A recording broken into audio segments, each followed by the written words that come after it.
Welcome back to my YouTube channel. It's me Ashika Shatija. So last video में हम लोगों ने सीखा था कि हमारे जो भी डिसीज्ड पार्टनर्स होते हैं उसके क्रेडिट बैलेंस को हम लोग एग्जीक्यूटर्स अकाउंट में कैसे ट्रांसफ़र करते हैं। ओके एंड आज मैं आपको सेम एक क्वेश्चन कराने वाली हूँ, लेकिन यहाँ का टॉपिक कुछ डिफरेंट होगा। ओके सो पहले देख लेते हैं टॉपिक क्या है। सो topic is deficiency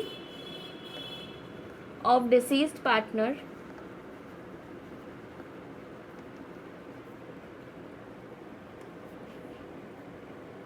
met by his executor। Last question में हम लोगों ने देखा था कि हमारा जो भी डिसीज्ड पार्टनर होता है उसके जो भी क्रेडिट बैलेंस जो फर्म को डिसीज्ड पार्टनर को देना होता है उसकी डेथ हो जाने के बाद, तो उसको कैसे एग्जीक्यूटर अकाउंट में ट्रांसफ़र करते हैं। लेकिन इस वीडियो में हम लोग सीखने वाले हैं कि अगर कुछ अमाउंट डिसीज्ड पार्टनर को फर्म को देना पड़ता है तो उस चीज़ को एग्जीक्यूटर कैसे पे ऑफ करेगा। ठीक है, जनरली क्या देखते हैं हम लोग, कोई भी पार्टनर की डेथ हो जाती है तो हम लोग ये देखते हैं कि उसके बाद हम लोगों को कौन कौन से उसको प्रॉफिट्स देने हैं, कौन कौन से रिजर्व्स उसको देने हैं। ठीक है, ये सब चीज़ें देखते हैं। ठीक है, तो हमारे पार्टनर का हमेशा क्रेडिट बैलेंस ही आता है मोस्टली। ठीक है, जो हमारा डिसीज्ड पार्टनर होता है उसका। इट मीन्स क्या होता है कि यहाँ पे फर्म को पैसा देना पड़ता है हमारे एग्जीक्यूटर को। ठीक है, लेकिन जब डेबिट बैलेंस होता है तो क्या होता है, एग्जीक्यूटर को देना पड़ता है पैसा फर्म को। ठीक है, सो हम लोगों ने ये केस तो कर लिया लास्ट वीडियो में। इस वीडियो में हम लोग ये वाला केस करेंगे। ओके सो एक क्वेश्चन करा देती हूँ, नॉर्मल क्वेश्चन है, इजी क्वेश्चन है, आपको आ जाएगा फटाफट। ठीक है, तो स्टार्ट करते हैं हमारे क्वेश्चन के साथ। ओके सो क्वेश्चन में एक हम लोगों को बैलेंस शीट दी हुई है जहाँ पे कुछ लायबिलिटीज़ एंड एसेट्स दिए हुए हैं। यहाँ पे सबसे पहले हम लोग करेंगे एडजस्टमेंट्स। ठीक है, उसके पहले हम लोग हमारा जो भी डिसीज पार्टनर है उसका अकाउंट बना देते हैं। सो यहाँ पे ए, बी और सी तीन पार्टनर्स है जिसमें से सी की डेथ हुई है, तो यहाँ पे पहले हम लोग सी का अकाउंट बनाएंगे। C's capital account, particulars, amount, particulars, amount। Okay so first इन लोगों ने क्या एडजस्टमेंट्स दिया हुआ है, goodwill to be valued at 2.5 years purchase of the average of 4 completed years profits which were. So यहाँ पे हम लोगों को 4 साल के प्रॉफिट्स दिए हुए हैं, उसका एवरेज प्रॉफिट निकालना है एंड देन हम लोगों को जो भी एवरेज प्रॉफिट है उसको 2.5 से मल्टीप्लाई करना है, क्योंकि यहाँ पे क्या लिखा हुआ है 2.5 years परचेज। ठीक है, सो यहाँ पे हम लोगों को जो भी एवरेज प्रॉफिट आया उसको 2.5 से मल्टीप्लाई करना है। ठीक है, अब आप यहाँ पे एडजस्टमेंट के अंदर देखो तो फिर यहाँ पे हम लोगों को 3 साल के प्रॉफिट दिए हुए हैं। ठीक है, और 1 साल, कभी भी हम लोगों को ऐसा बोला हो कि हम लोगों को 4 साल के प्रॉफिट्स के बेसिस पे हम लोगों को एवरेज प्रॉफिट निकालना है, बट दिए खाली 3 साल के प्रॉफिट में ही हो, तो फिर हम लोगों को कहाँ पे देखना है, हम लोगों को बैलेंस शीट देखनी है, करंट ईयर की प्रीवियस ईयर की बैलेंस शीट देखनी है। ठीक है, उस बैलेंस शीट के अंदर कहीं ना कहीं प्रॉफिट एंड लॉस दिया हुआ होता है। ठीक है, फॉर एग्जाम्पल अगर उन्होंने बोला कि 4 साल के प्रॉफिट पे तुम एवरेज प्रॉफिट निकालो, ठीक है, बट दिया उन लोगों ने खाली 3 साल ही हो, तो रिमेनिंग जो 1 साल का जो प्रॉफिट दिया होगा ना, प्रॉफिट या लॉस कुछ भी, वो कहाँ पे दिया होगा, आपकी बैलेंस शीट के अंदर। ठीक है, सो अगर ऐसा हो तो आपको ये नहीं सोचना कि खाली 3 साल का ही प्रॉफिट दिया हुआ है, मिस प्रिंटिंग होगी, ये सब होगा, नहीं। ठीक है, आपको 3 साल का प्रॉफिट सामने सामने दिया है और 1 साल का प्रॉफिट आपको ढूंढना पड़ेगा कहाँ पे, या तो फिर लाइबिलिटीज़ या तो फिर एसेट साइड पे बैलेंस शीट में। ठीक है, सो स्टार्ट करते हैं। यहाँ पे हम लोगों को 3 साल के जो प्रॉफिट्स दिए हैं पहले वो लिख लेते हैं। 1,01,000, 14 एंड 16। ठीक है, 1,01,000, 14, 16। अब हम लोग देखेंगे कि 4th ईयर का प्रॉफिट हम लोगों की बैलेंस शीट में कहाँ दिया है। सो लाइबिलिटीज साइड पे नहीं है, एसेट साइड पे आप देखो एकदम लास्ट में दिया हुआ है प्रॉफिट एंड लॉस 75,000। अगर कुछ भी प्रॉफिट एंड लॉस आपके एसेट साइड पे दिया हो, इट मीन्स कि हम लोगों को लॉस हो रहा है। लाइबिलिटीज साइड पे दिया हो तो आपको क्या हो रहा है, प्रॉफिट हो रहा है। ठीक है, अब यहाँ पे एसेट साइड पे दिया हुआ है profit and loss 75,000, it means कि हम लोगों को लॉस हो रहा है, तो इसलिए ब्रैकेट में अमाउंट लिखेंगे। 1,01,000, 14 + 16 = 30, तो 1,31,000। अब 1,31,000 में से 75 माइनस कर दो, 31 ना, 12 - 7 5, 56।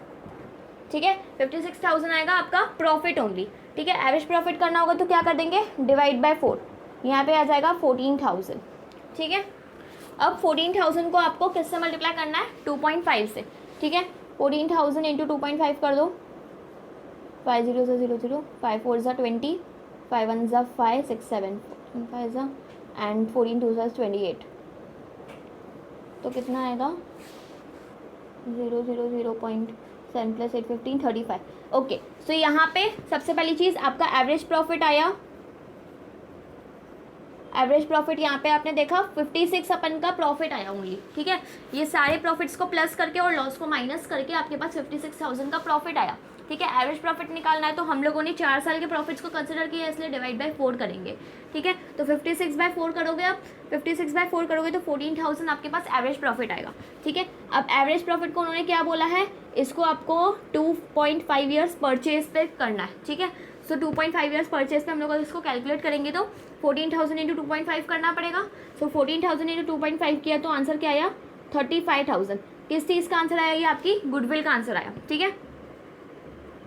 अब यहाँ पे हम लोगों को देखना है कि सी का गुडविल के अंदर कितना शेयर है, ठीक है। सो यहाँ पे हम लोगों को इन्होंने न्यू प्रॉफिट शेयरिंग रेशियो नहीं दिया है, खाली ओल्ड प्रॉफिट शेयरिंग रेशियो दिया है, ठीक है। सो गुडविल में कभी अगर हम लोगों को न्यू प्रॉफिट शेयरिंग रेशियो नहीं दिया जाता है, खाली ओल्ड प्रॉफिट शेयरिंग रेशियो दिया है, तो हम लोगों का जो ओल्ड रेशियो है उसको ही हम लोग उसका गेनिंग रेशियो मान लेते हैं, ठीक है। फॉर एग्जाम्पल ए, बी और सी, इन तीनों का गेनिंग रेशियो है 5:3:2।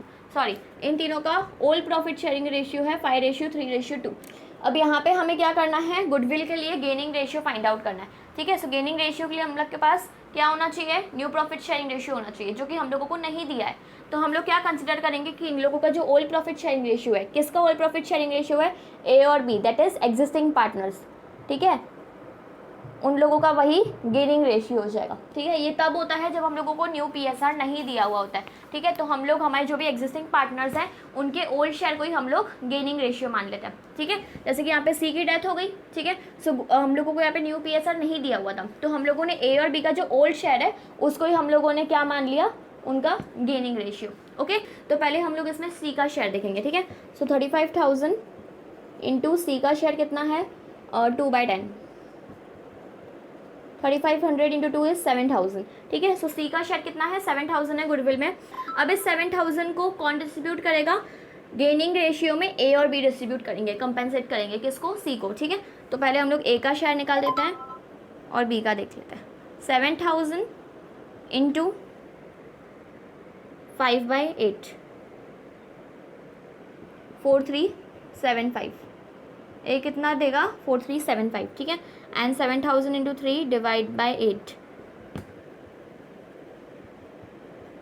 बी देगा 2625, ठीक है। तो पहले यहाँ पे हम लोग बैलेंस लिख देंगे, बाय बैलेंस ब्रॉट डाउन, ठीक है, बाय एज कैपिटल। अब गुडविल जो है वो सी के कैपिटल में क्या होगी, अपन के गुडविल की एंट्री क्या होती है, गेनिंग अकाउंट डेबिट, सॉरी हाँ, gaining account debit to sacrificing account, ठीक है। तो अगर गेनिंग अकाउंट डेबिट है तो मतलब क्या होगा, अपन का ए गेन कर रहा है तो क्या होगा, as capital account debit to C's capital account, ठीक है। तो यानी कि ए के कैपिटल अकाउंट में डेबिट होगा तो सी के कैपिटल अकाउंट में क्या होगा, क्रेडिट होगा। तो इसलिए हम लोग सी के कैपिटल अकाउंट में क्रेडिट करेंगे, किस नाम से, बाय एज कैपिटल अकाउंट।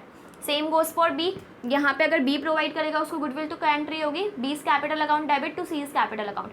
अगर बी अकाउंट डेबिट हो रहा है तो सी का अकाउंट होगा क्रेडिट, तो यहाँ पे हम लोग लिख देंगे बाय सीज कैपिटल अकाउंट, ठीक है।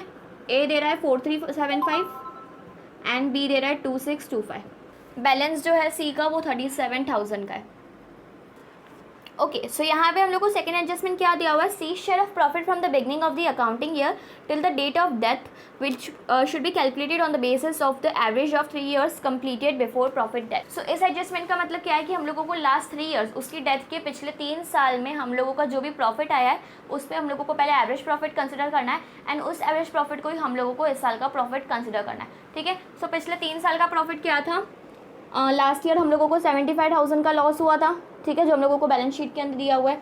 उसके पहले हम लोगों को 16,000 का प्रॉफिट हुआ है एंड 14,000 का प्रॉफिट हुआ है, ठीक है। तो 75,000 का लॉस है, 16 + 14,000 का प्रॉफिट है, ठीक है। तो लॉस 75,000 के लॉस में से 30,000 के प्रॉफिट को माइनस कर देंगे तो हमारे पास 45,000 का लॉस बचेगा। हमको क्या बोला है, एवरेज प्रॉफिट फाइंड आउट करना है, तो इसलिए हम लोग इस पूरे को 3 से डिवाइड कर देंगे क्योंकि हम लोगों ने 3 साल के प्रॉफिट्स को कंसिडर किया, ठीक है। सो इस साल हम लोगों को कितना प्रॉफिट लॉस हुआ है, 15,000 का लॉस हुआ है। अब हम लोग को देखना है कि इस 15,000 के लॉस में सी का कितना कॉन्ट्रीब्यूशन है, ठीक है। ये जो लॉस है ये हम लोगों को पूरे साल का बताया हुआ है कि हम लोगों को ये कंसिडर करना है कि पिछले 3 साल के एवरेज प्रॉफिट या एवरेज लॉस जो भी हुआ है उसको हम लोगों को इस साल का एवरेज प्रॉफिट या लॉस कंसिडर करना है, ठीक है। तो ये जो 15,000 है ये पूरे साल का है, ठीक है। बट सी की कब डेथ हो रही है, सी की डेथ हो रही है 1 अगस्त में, ठीक है। सो अप्रैल मई जून जुलाई अगस्त 5 महीने, सॉरी अगस्त तो नहीं क्योंकि 1 अगस्त को उसकी डेथ हो गई, ठीक है। तो 4 महीने, अप्रैल मई जून जुलाई, ठीक है। सो 4 महीने में अपन के सी का क्या शेयर होगा इस 15,000 के लॉस में, ठीक है। सो 15,000 उसका 4 मंथ्स, क्योंकि उसने 1 अगस्त में उसकी डेथ हो गई थी, ठीक है, इनटू उसका शेयर कितना है 2/10, 0 से 0 गया, ठीक है। 2 1 ज़ा 2, 2 6 ज़ा 12, 2 2 ज़ा 4, 2 3 ज़ा 6, 3 1 ज़ा 3 5 ज़ा 500 इंटू 2,000। अगर हम लोग को प्रॉफिट होता है तो हम लोग क्या एंट्री करते हैं, P&L suspense account debit to कोई भी हमारा जो भी पार्टनर है जिसकी डेथ हो रही है वो लिखते हैं, ठीक है। बट यहाँ पे अगर हम लोगों का लॉस है तो हम लोग एंट्री तो सेम ही करेंगे, बट लॉस है तो हम लोग कहाँ पे लिखेंगे, डेबिट साइड पे।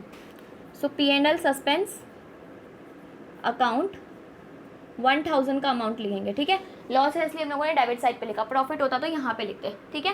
एंड P&L सस्पेंस हम लोग क्यों बनाते हैं वो भी मैंने आपको बताया हुआ है, क्योंकि हमारे पार्टनर जो एक पर्टिकुलर डेट पे नहीं रिटायर होता है, सॉरी डेथ होती है उसकी, ठीक है। पार्टनर की कभी भी डेथ हो सकती है, ठीक है। तो हम लोगों को तब तक जो भी रिमेनिंग ट्रांजेक्शन्स होते हैं, जैसे इंटरेस्ट ऑन कैपिटल प्रोवाइड करना, ठीक है, हम लोगों को कुछ भी लोन्स वगैरह को सेटल करना पड़ता है, कुछ भी हम लोगों को लॉस प्रोवाइड करना होता है, ठीक है। ये सब हम लोग कहाँ से प्रोवाइड करते हैं, ये हम लोग हमारे P&L सस्पेंस अकाउंट से ही प्रोवाइड करते हैं, ओके। उसके बाद हम लोगों को थर्ड एडजस्टमेंट्स दी हुई है कुछ रीवैल्यूएशन के रिलेटेड, ठीक है। सो यहाँ पे मैं आपको खाली बता देती हूँ कि रीवैल्यूएशन अकाउंट छोटा सा बना देते हैं यहाँ पे हम लोग, ठीक है। रीवैल्यूएशन अकाउंट, ये क्रेडिट साइड है, ये डेबिट साइड है, ठीक है। क्या लिखा हुआ है, पेटेंट्स वर अंडर वैल्यूड बाय 17,000, पेटेंट्स की वैल्यू बैलेंस शीट के अंदर 17,000 से कम लिखी है, अंडर वैल्यूड यानी कि वैल्यू कम लिखना, ठीक है। सो 17,000 से कम लिखी है, इट मीन्स कि पेटेंट्स की वैल्यू 17,000 ज़्यादा होगी। तो अगर पेटेंट्स की वैल्यू, एसेट्स की वैल्यू बढ़ रही है तो यहाँ पे हम लोग प्लस में लिखेंगे 17,000। उसके बाद machinery was over valued bye 3,200। अब यहाँ पे ये लोग बोल रहे हैं कि मशीनरी की जो वैल्यू है वो हम लोगों ने ज़्यादा लिख दी है बैलेंस शीट के अंदर। तो अगर हमारे बैलेंस शीट के अंदर हम लोगों ने ज़्यादा लिखी है तो एक्चुअल वैल्यू उसकी क्या होगी, 3,200 से कम होगी। सो एसेट्स की वैल्यू कम हो रही है तो डेबिट साइड पे लिखेंगे, ठीक है। उसके बाद क्या लिखा हुआ है, इन्वेस्टमेंट्स मार्केट वैल्यू वॉज 4,200। तो पहले हमारे इन्वेस्टमेंट्स की वैल्यू 3,000 थी और मार्केट वैल्यू है इसकी 4,200, ठीक है। सो बुक वैल्यू और मार्केट वैल्यू में से कौन सी वैल्यू को कंसिडर करना चाहिए, हमेशा मार्केट वैल्यू को, ठीक है। सो अगर मार्केट वैल्यू 4,200 है तो इट मीन्स कि हम लोगों का 1,200 से एसेट्स की वैल्यू बढ़ रही है, तो हम लोग लिखेंगे क्रेडिट साइड पे, ठीक है।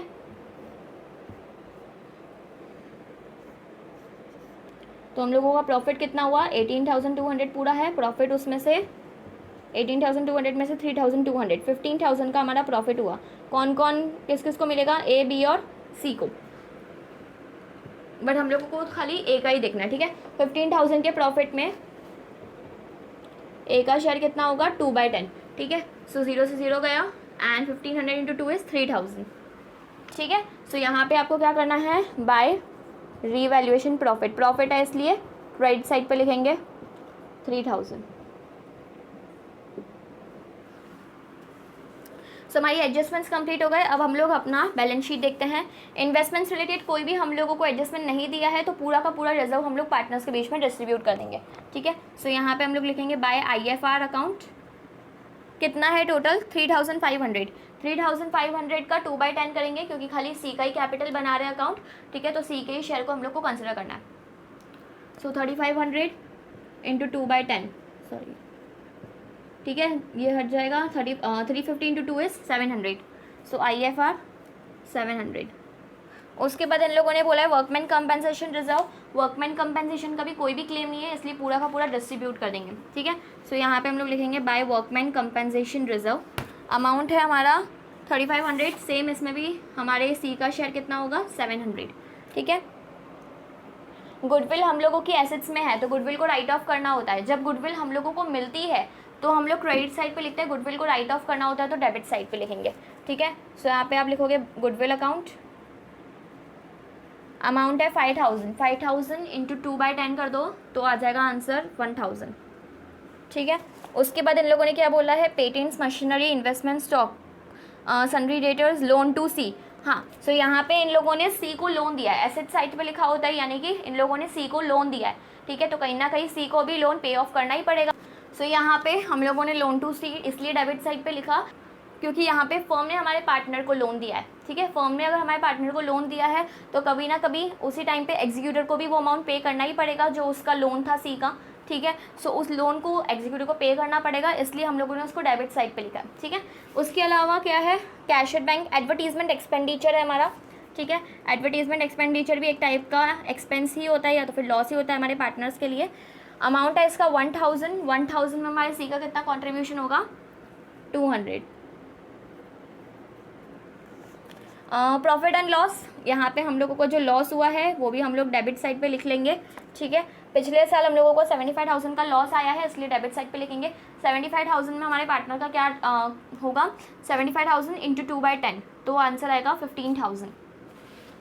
15,000 लॉस, ठीक है। उसके अलावा इन लोगों ने फर्स्ट हम लोगों को लिखा हुआ था C had withdrawn 5,000 during 2018 to 2019। So इस करंट ईयर के अंदर हमारे सी ने 5,000 अमाउंट विड्रॉ भी किया है। सो अगर ड्राइंग्स होती है तो वो भी हम लोग हमेशा डेबिट साइड पे लिखते हैं, ठीक है। सो ड्राइंग्स 5,000। ओके, सो हम लोग इस पूरे फिगर को बैलेंस कर लेते हैं। सो 37,000 balance plus 4,375 plus 2,625 plus 3,000 plus 700 is 1,400। इसमें से अब हम लोग को माइनस करना है 1,000 माइनस 1,000 माइनस 41,000 माइनस 200 माइनस 20,000, ठीक है। सो यहाँ पे माइनस में 14,800 बच रहा है, यानी कि यहाँ पे हमारा बैलेंस बच रहा है 14,800, ठीक है। टोटल आंसर इसका क्या आ रहा था, 48,400, ठीक है। टोटल अमाउंट 48,400, उसमें से बैलेंस हमारा बचा 14,800। किसको पे ऑफ करना पड़ेगा ये पूरा balance, by C's executor account, ठीक है। अगर बैलेंस डेबिट साइड बचता तो मतलब क्या है, हमारे प्रॉफिट्स कम है, एक्सपेंस प्रॉफिट ज़्यादा है, एक्सपेंस कम है, ठीक है। बट अगर क्रेडिट साइड पे बच रहा है इट मीन्स कि हमारा एक्सपेंस ज़्यादा है, ठीक है, और प्रॉफिट कम है, ठीक है। तो उसमें से भी अगर हम लोग यहाँ पे देखें तो 14,800 का उसको और एक्सपेंस करना पड़ेगा, ठीक है, क्योंकि 14,800 इस पूरे एक्सपेंस को फुलफिल करने में कम पड़ रहे हैं, ठीक है। सो यहाँ पे हम लोगों का टॉपिक जो है वो वही है, deficiency of deceased partner met by his executor, ठीक है। तो जब हम लोग सी का एग्जीक्यूटर अकाउंट बनाएंगे, सीज एग्जीक्यूटर अकाउंट, तो फिर इसकी एंट्री क्या होगी,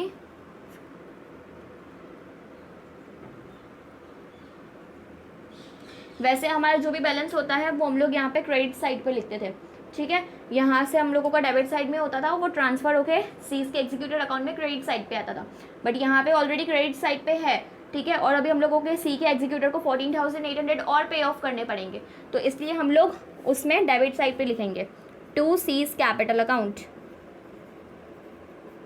कितना अमाउंट, 14,800, ठीक है। और यहाँ पे हम लोग क्या लिखेंगे, बाय बैंक,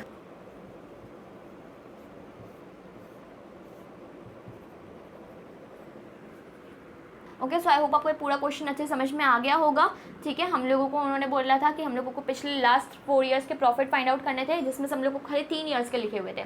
तो हम लोगों को 4th ईयर प्रॉफिट कहाँ से मिला, बैलेंस शीट में से मिला, ठीक है। उसके बेस पे हम लोगों ने एवरेज प्रॉफिट निकाला and then we have find the value of the goodwill of the firm, ठीक है। फिर बाद में हम लोगों ने रीवैल्यूएशन किया, उसका भी हमारा प्रॉफिट आया 15,000, जिसमें हम लोगों ने सी का शेयर देखा, ठीक है। फिर बाद में investment fluctuation reserve and workman compensation reserve पूरा डिस्ट्रीब्यूट किया, गुडविल को राइट ऑफ किया एंड यहाँ पे हमारा जो P&L सस्पेंस है, यहाँ पे इन लोगों ने बोला था कि पिछले 3 साल के प्रॉफिट आपको लेने हैं, उसके बेसिस पे आपको एवरेज प्रॉफिट लेना है एंड एवरेज प्रॉफिट को ही आपको इस पूरे साल के प्रॉफिट या लॉस को कंसिडर करना है। तो हम लोगों का पूरे साल का लॉस कितना आया, 15,000, उसमें हम लोगों ने सी के 4 महीने का शेयर देखा, तो हमारा अमाउंट क्या आया, 1,000, ठीक है। तो वो 1,000 लॉस सी को कॉन्ट्रीब्यूट करना पड़ेगा, ठीक है। लोन हम लोगों ने सी को दिया था, ठीक है, मतलब उन लोगों ने सी को लोन दिया था जो कि एग्जीक्यूटर को ही पे करना पड़ेगा, कहीं ना कहीं उसके कैपिटल अकाउंट में से ही माइनस होगा, तो इसलिए हम लोगों ने डेबिट साइड पे लिखा।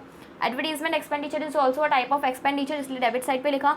P&L अकाउंट लास्ट ईयर का हम लोगों को लॉस दिया हुआ था, वो भी हम लोगों को उसमें भी सी को कंट्रीब्यूट करना था एंड ड्राइंग्स हम लोगों को ऑलरेडी साफ साफ लिखा हुआ था कि ड्राइंग्स इस साल सी ने 5,000 की है।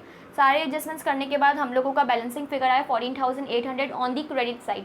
इट मीन्स कि सी एग्जीक्यूटर को 14,800 और पे ऑफ करने पड़ेंगे इन सारे एक्सपेंसेस को कैपिटल अकाउंट में सेटल करने के लिए, ठीक है। तो ये हम लोगों की इसकी एंट्री क्या हो गई, सीज एग्जीक्यूटेड अकाउंट, पे करना था इसलिए डेबिट साइड पे लिखा, ठीक है। एंड यहाँ पे हम लोगों ने मनी जो है बैंक वगैरह से ट्रांसफर किया होगा या कैश में किया होगा, तो इसलिए यहाँ पे आप बैंक या कैश कुछ भी लिख सकते हो, ठीक है। सो आई होप आपको ये पूरा क्वेश्चन अच्छे समझ में आ गया होगा। एंड अगर आपको इस क्वेश्चन के अंदर कोई भी डाउट हो तो आप मुझे कमेंट सेक्शन में कमेंट कर सकते हो। एंड अगर आपके लिए वीडियो यूजफुल रहा हो तो उसको लाइक करना, शेयर करना एंड सब्सक्राइब करना। Meet you in the next video, bye bye.